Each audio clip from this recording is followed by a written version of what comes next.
रक्तपात कहीं नहीं होगा, सिर्फ एक पत्ती टूटेगी, एक कंधा झुक जाएगा।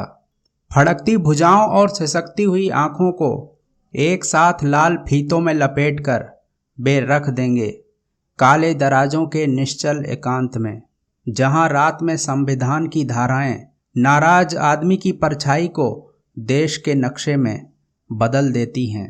पूरे आकाश को दो हिस्सों में काटती हुई एक गूंगी परछाई गुजरेगी। दीवारों पर खड़खड़ाते रहेंगे हवाई हमलों से सुरक्षा के इश्तहार। यातायात को रास्ता देती हुई जलती रहेंगी चौरस्ते की बस्तियां। सड़क के पिछले हिस्से में छाया रहेगा पीला अंधकार, शहर की समूची पशुता के खिलाफ।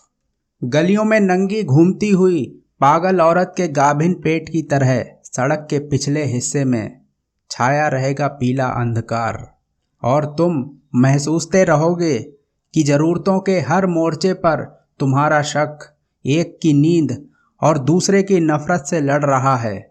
अपराधियों के झुंड में शरीक होकर अपनी आवाज़ का चेहरा टटोलने के लिए कविता में अब कोई शब्द छोटा नहीं पड़ रहा है, लेकिन तुम चुप रहोगे और लज्जा के उस गूंगेपन से सहोगे, यह जानकर कि तुम्हारी मातृभाषा उस महरी की तरह है जो महाजन के साथ रात भर सोने के लिए एक साड़ी पर राजी है।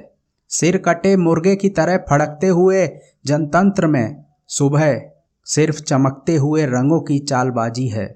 और यह जानकर भी तुम चुप रहोगे, या शायद वापसी के लिए पहल करने वाले आदमी की तलाश में एक बार फिर तुम लौट जाना चाहोगे मुर्दा इतिहास में। मगर तभी यादों पर पर्दा डालती हुई सवेरे की फिरंगी हवा बहने लगेगी।